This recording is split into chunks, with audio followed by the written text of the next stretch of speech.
Alice in Wonderland by Lewis Carroll. Chapter 3 A Caucus-Race and a Long Tale. They were indeed a queer-looking party that assembled on the bank. The birds with draggled feathers, the animals with their fur clinging close to them, and all dripping wet, cross, and uncomfortable. The first question, of course, was how to get dry again. They had a consultation about this, and after a few minutes, it seemed quite natural to Alice to find herself talking familiarly with them as if she had known them all her life. Indeed, she had quite a long argument with the lorry, who at last turned sulky and would only say, "I am older than you and must know better." And this Alice would not allow without knowing how old it was, and as the lorry positively refused to tell its age, there was no more to be said. At last, the mouse, who seemed to be a person of authority among them, called out, "Sit down, all of you, and listen to me. I'll soon make you dry enough." They all sat down at once, in a large ring, with the mouse in the middle. Alice kept her eyes anxiously fixed on it, for she felt sure she would catch a bad cold if she did not get dry very soon. "Ahem," said the mouse with an important air. "Are you all ready? This is the driest thing I know. Silence all around, if you please." William the Conqueror, whose cause was favored by the Pope, was soon submitted to by the English, who wanted leaders, and had been of late much accustomed to usurpation and conquest. Edwin and Morcar, the Earls of Mercia and Northumbria. "Ugh!" said the lorry with a shiver. "I beg your pardon," said the mouse, frowning, but very politely. "Did you speak?" "Not I," said the lorry hastily. "I thought you did," said the mouse. "I proceed. Edwin and Morcar, the Earls of Mercia and Northumbria, declared for him, and even Stigand, the patriotic Archbishop of Canterbury, found it advisable." "Found what?" said the duck. "Found it," the mouse replied rather crossly. "Of course you know what it means." "I know what it means well enough when I find a thing," said the duck. "It's generally a frog or a worm. The question is, what did the Archbishop find?" The mouse did not notice this question, but hurriedly went on. "Found it advisable to go with Edgar Atheling to meet William and offer him the crown. William's conduct was at first moderate, but the insolence of his Normans. How are you getting on now, my dear?" it continued, turning to Alice as it spoke. "As wet as ever," said Alice in a melancholy tone. "It doesn't seem to dry me at all."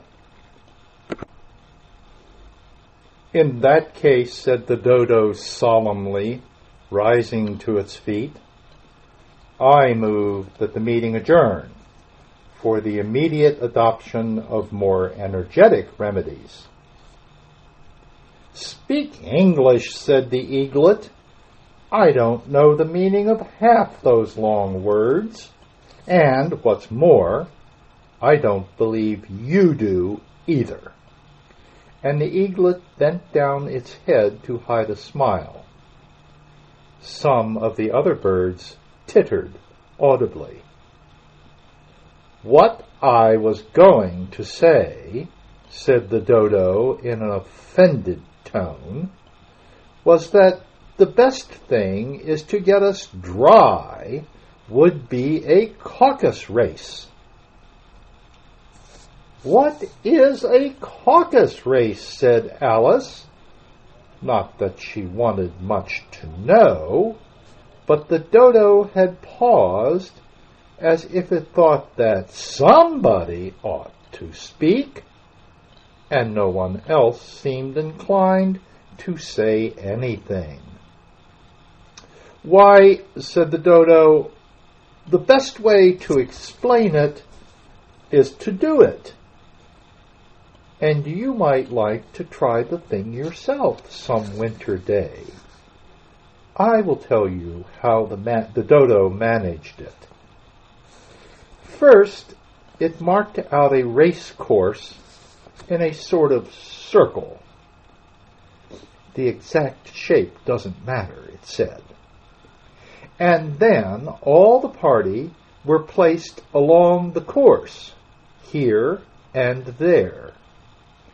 There was no 1, 2, 3, and away, but they began running when they liked, and left off when they liked, so that it was not easy to know when the race was over.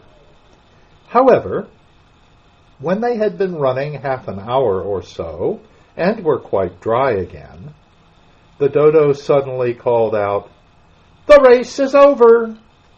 And they all crowded round it, panting and asking, "But who has won?"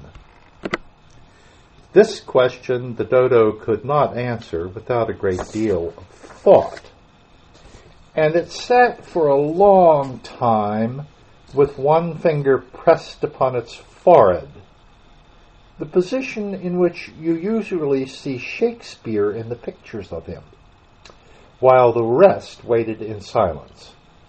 At last the dodo said, "Everybody has won, and all must have prizes."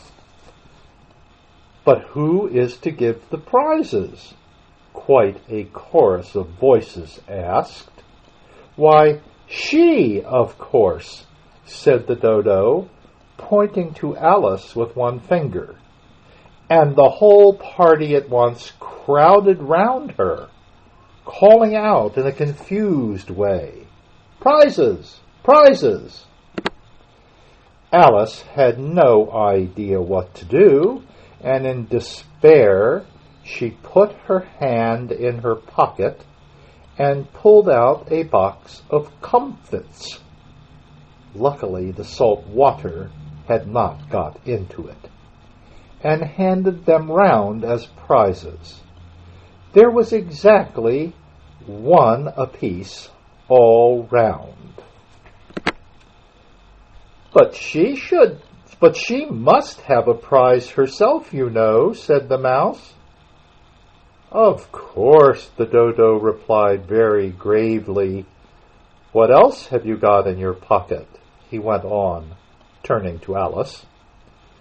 "Only a thimble," said Alice sadly. "Hand it over here," said the dodo. Then they all crowded round her once more, while the dodo solemnly presented the thimble, saying, "We beg your acceptance of this elegant thimble." And when it had finished this short speech, they all cheered.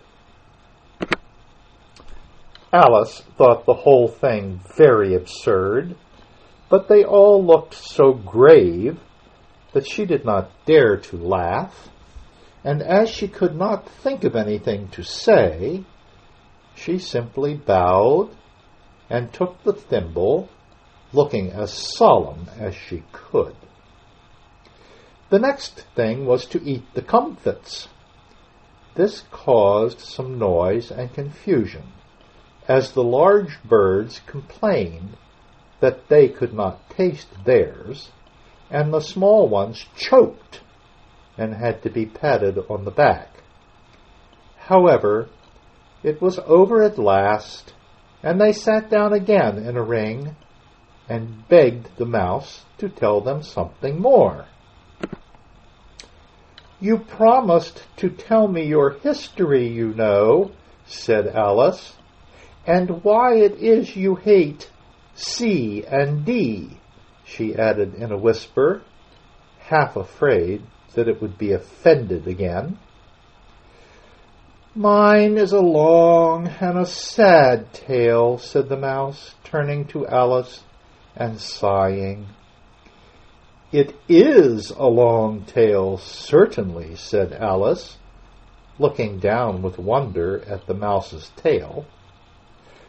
"But why do you call it sad?" And she kept on puzzling about it while the mouse was speaking, so that her idea of the tale was something like this. Here the words are written on the page 1 to 4 on a line, and the lines are offset so they snake down the page in a wavy fashion. And here's what they say. Fury said to a mouse that he met in the house, "Let us both go to law. I will prosecute you. Come, I'll take no denial. We must have a trial. For really this morning I've nothing to do." Said the mouse to the cur, "Such a trial, dear sir, with no jury or judge, would be wasting our breath." "I'll be judge, I'll be jury," said cunning old Fury. "I'll try the whole cause and condemn you to death." And there's where the snaky text ends. Continuing, "You are not attending," said the mouse to Alice severely. "What are you thinking of?" "I beg your pardon," said Alice, very humbly. "You had got to the 5th bend, I think." "I had not," cried the mouse, sharply and very angrily. "A knot," said Alice, always ready to make herself useful, and looking anxiously about her. "Oh, do let me help to undo it." "I shall do nothing of the sort," said the mouse, getting up and walking away. "You insult me by talking such nonsense." "I didn't mean it," pleaded poor Alice, "but you're so easily offended, you know." The mouse only growled in reply. "Please come back and finish your story," Alice called after it, and the others all joined in chorus. "Yes, please do." But the mouse only shook its head impatiently and walked a little quicker. "What a pity it wouldn't stay," sighed the Lory, as soon as it was quite out of sight, and an old crab took the opportunity of saying to her daughter, "Ah, my dear, let this be a lesson to you never to lose your temper." "Hold your tongue, Ma," said the young crab a little snappishly.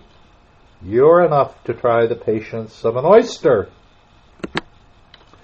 "Oh, I wish I had our Dinah here, I know I do," said Alice aloud, addressing nobody in particular.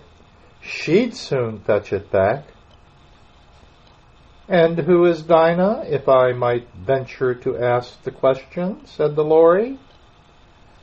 Alice replied eagerly, for she was always ready to talk about her pet. "Dinah's our cat, and she's such a capital one for catching mice you can't think. And oh, I wish you could see her after the birds. Why, she'll eat a little bird as soon as look at it." This speech caused a remarkable sensation among the party. Some of the birds hurried off at once. One old magpie began wrapping itself up very carefully, remarking, "I really must be getting home. The night air doesn't suit my throat." And the canary called out in a trembling voice to its children, "Come away, my dears. It's high time you were all in bed." On various pretexts, they all moved off, and Alice was soon left alone. "Oh, I wish I hadn't mentioned Dinah," she said to herself in a melancholy tone. "Nobody seems to like her down here, and I'm sure she's the best cat in the world. Oh, my dear Dinah, I wonder if I shall ever see you any more." And here poor Alice began to cry again, for she felt very lonely and low-spirited. In a little while, however, she again heard a little pattering of footsteps in the distance, and she looked up eagerly, half hoping that the mouse had changed his mind and was coming back to finish his story. This is the end of chapter 3.